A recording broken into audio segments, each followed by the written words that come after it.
Bonjour tout le monde, aujourd'hui je vais vous parler de vélo taf et principalement des étapes pour se mettre au vélo taf car j'imagine que beaucoup en 2021 l'ont mis dans leur résolution. Dans cette vidéo donc je n'aborderai pas tous les points du vélo taf, c'est un grand sujet.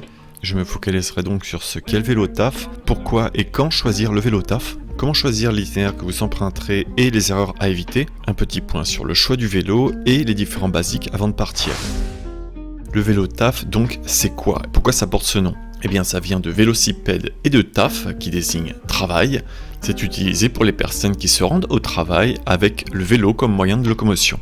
Un coursier par exemple ne peut pas être qualifié de vélo-taffeur car il est déjà au travail quand il fait du vélo. C'est donc un mot qui fait son apparition dans les années 2000 et qui a fait sa place sur internet avec des forums comme velotaf.com en 2006 et plus récemment des groupes sur Facebook et également des discussions autour du hashtag Vélotaf sur Twitter. Et il a même un livre à son nom, Vélotaf, publié en 2019 par Jérôme Sorel. Alors comme vous l'aurez compris, étant une activité peu commune en 2000, ce terme est venu identifier cette pratique. Aujourd'hui c'est beaucoup moins marginal, 2 Français sur 5 utilisent leur vélo dans leur déplacement quotidien. Et comme d'habitude, l'ensemble des chiffres que j'évoquerai dans cette vidéo se retrouveront en description de celle-ci, si vous souhaitez aller plus loin. Alors on passe maintenant au chapitre pourquoi choisir le vélo taf. Tout d'abord, cette vidéo n'a pas pour but de faire de la pub pour le vélo taf ou pour le vélo de manière générale, c'est d'analyser objectivement les chiffres et d'en tirer des conclusions. Le premier point donc, c'est l'aspect financier. Comparé à une voiture, le vélo coûte en moyenne 10 fois moins cher, sans prendre en compte évidemment les frais d'assurance, permis de conduire, contrôle technique, achat du véhicule, frais de stationnement. Pour les vélos, le coût tient compte des frais d'entretien, pneus, chambre à air, etc. et pour le VAE, de l'électricité consommée. Alors ça, c'était un comparatif par rapport à une voiture sur un trajet de 4 km. Mais voici un comparatif plus large avec du libre-service et des transports en commun. J'y ai intégré le vélo personnel et le vélo à assistance électrique, ainsi que la voiture personnelle. Mais attention, la voiture personnelle, c'est uniquement le coût de déplacement, pas les frais de stationnement, qui sont à Paris en moyenne de 10 à 15 € pour 24 heures. Il faut également noter que pour les transports en commun, Vélib, vélo personnel, ce coût peut être vu à la baisse. Pour les transports en commun, ils peuvent être pris en charge à 50% ou plus par les entreprises pour les salariés. Et pour le vélo, il peut bénéficier d'une indemnité kilométrique jusqu'à 500 € par an, ce qui en fait des trajets à plus 48 centimes. Soit environ 200 € gagnés pour 220 trajets domicile-travail d'une distance de 4 km effectués sur un an. Alors j'en profite pour faire un petit point sur l'indemnité kilométrique. Elle dépend de la convention collective de votre entreprise. Il en existe environ 300 en France et elle n'est pas mise en place dans toutes. Donc il faut vérifier dans un premier temps si elle est présente dans votre convention. Si c'est le cas, il est également possible que votre employeur propose mieux, car la convention indique juste une base minimale. Cette indemnité kilométrique n'est donc pas obligatoire pour les entreprises, mais elle est réglementée. Les moyens de transport pris en charge sont les suivants: vélo, covoiturage, services de mobilité partagée, location et transport public. Et là, c'est pour les déplacements qui sont hors abonnement, car cette mobilité est cumulable avec d'autres dispositifs, notamment la prise d'abonnement pour les transports publics, comme j'en parlais plus tôt, qui vaut à 50%, et la prise en charge des frais de carburant, l'alimentation des véhicules électriques. Néanmoins, la limite globale est de 500 € par an par salarié. Il est donc tout à fait possible de faire un trajet métro plus vélo libre-service et de demander une indemnité kilométrique sur l'utilisation du vélo libre-service, en plus de votre abonnement sur le pass qui vous permet d'utiliser les transports en commun.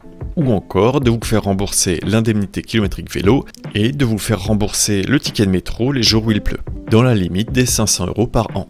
Alors quand je dis dans la limite des 500 € par an, l'employeur peut verser au-delà de cette limite.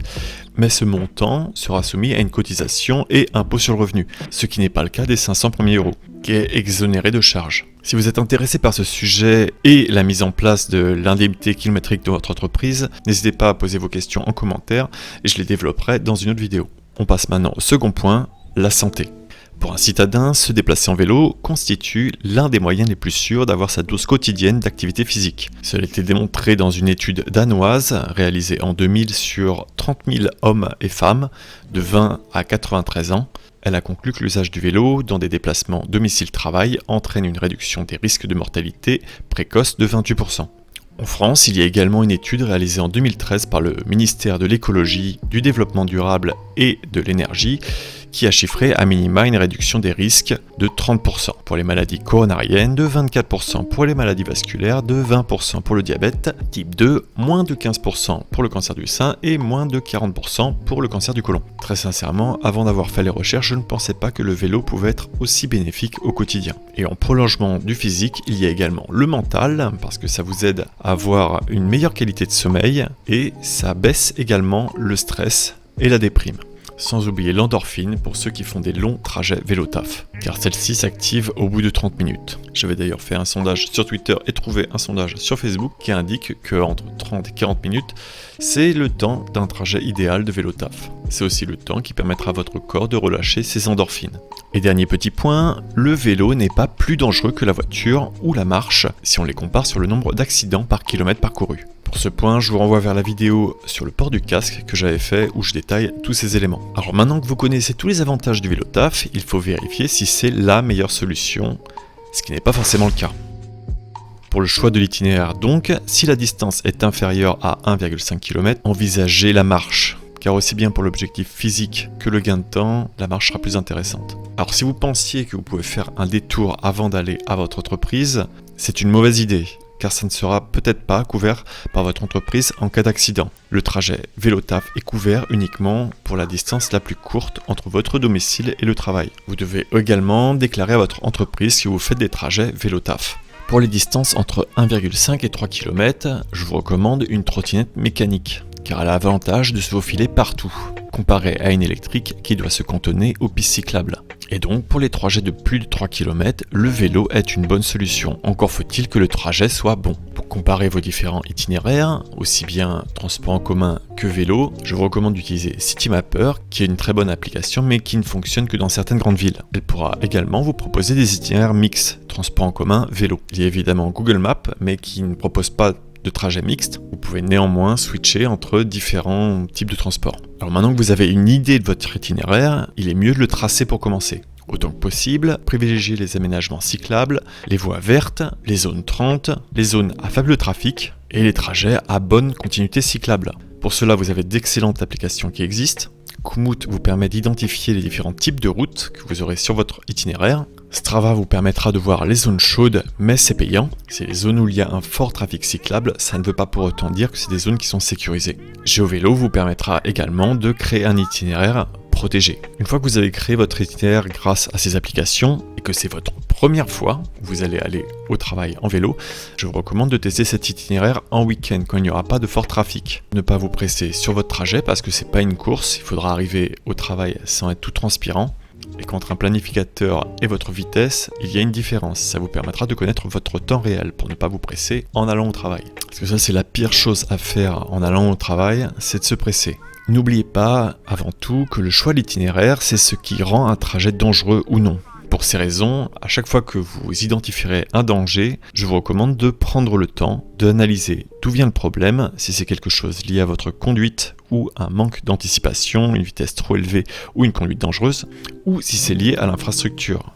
Et dans ce cas-là, malgré tous vos efforts d'anticipation, ce problème sera toujours présent à chaque trajet, et donc il serait plus prudent d'éviter cet itinéraire. À ce propos, je suis en train de réaliser une plateforme qui s'appelle Sur ma piste et qui permettra de signaler les problèmes que vous rencontrez sur votre itinéraire, afin de le faire remonter à une association et à une collectivité locale. J'en parlerai plus en détail prochainement. Dans l'attente, essayez de faire remonter le problème à une association locale ou sur Twitter, car si personne ne signale un problème, il restera toujours là. Et ne reprenez ce trajet qu'une fois le problème corrigé, car être mis en danger quotidiennement, c'est pas une bonne chose. Je l'ai vécu, j'ai eu des accidents à cause de ça, et donc pour éviter d'être dégoûté du vélo et d'en dégoûter vos amis, changez fréquemment d'itinéraire dès que vous rencontrez des problèmes. Pour mon trajet vélo-taf, j'ai dû changer une dizaine de fois mon itinéraire. À chaque problème que j'ai rencontré, c'était souvent moins rapide, mais toujours plus confortable. Et j'insiste là-dessus, à chaque fois que vous rencontrez un problème, ne le prenez pas à la légère, analysez-le pour éviter qu'il se reproduise. Bon, maintenant que vous connaissez votre itinéraire, on va passer au vélo, car c'est souvent l'itinéraire qui va décider de quel vélo va être le plus adapté. Je me suis amusé à faire un petit schéma, principalement pour faire découvrir les différents types de vélos qu'il existe. Velook.fr en propose également un avec un formulaire sur son site que je vous mets en description. Dans ma version, je propose également les vélos libre-service car pour moi c'est la meilleure porte d'entrée au vélo taf. En complément du métro, c'est une bonne solution pour commencer. C'est également un sujet que je vais pas développer ici parce que ça pourrait être très long, il existe tellement de types de vélos qu'on pourrait en parler des heures. Je vais vous parler rapidement des points que je ne développerai pas dans cette vidéo, mais qui sont importants à connaître avant de se lancer dans le vélo taf. N'hésitez pas à vous abonner pour ne pas les louper quand ils sortiront. Les basiques, c'est le matériel du vélo. J'ai fait 2 vidéos là-dessus, sur les lampes et les catadioptres. Je vous mets un petit schéma de tout ce qui est obligatoire à avoir sur un vélo, et vous pourrez retrouver ces 2 vidéos en description. À ne pas oublier avant de partir, c'est d'apprendre à changer une chambre à air, surtout si vous avez un long trajet ou à des horaires décalés, car trouver une solution pour réparer votre roue pourrait être compliqué. On est toujours mieux servi que par soi-même.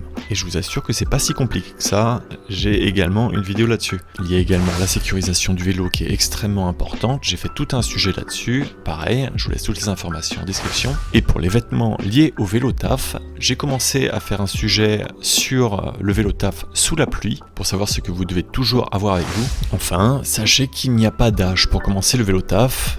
D'ailleurs, la plupart des vélotaffeurs sont entre 35 et 44 ans, et plus on avancera dans le temps, plus les infrastructures cyclables seront sécurisées. D'ailleurs, pour vous donner une idée, vous pouvez également voir les vidéos du Vélopolitain que je réalise. Voilà, c'est tout pour aujourd'hui au niveau de l'introduction du sujet vélo taf. Comme vous avez pu le voir, c'est un sujet qui est extrêmement complet, où il y a beaucoup de choses à aborder. N'hésitez pas donc à me préciser en commentaire les parties que vous souhaitez voir développer. Un grand merci aux 2 tipeurs qui ont permis de produire l'épisode que vous avez vu aujourd'hui, Maël et N. Et vous aussi, si vous le souhaitez, vous pouvez contribuer à un sujet et voir son avancement sur Tipeee. Merci d'être resté jusqu'au bout et je vous dis à bientôt pour de nouvelles vidéos. Bonne route!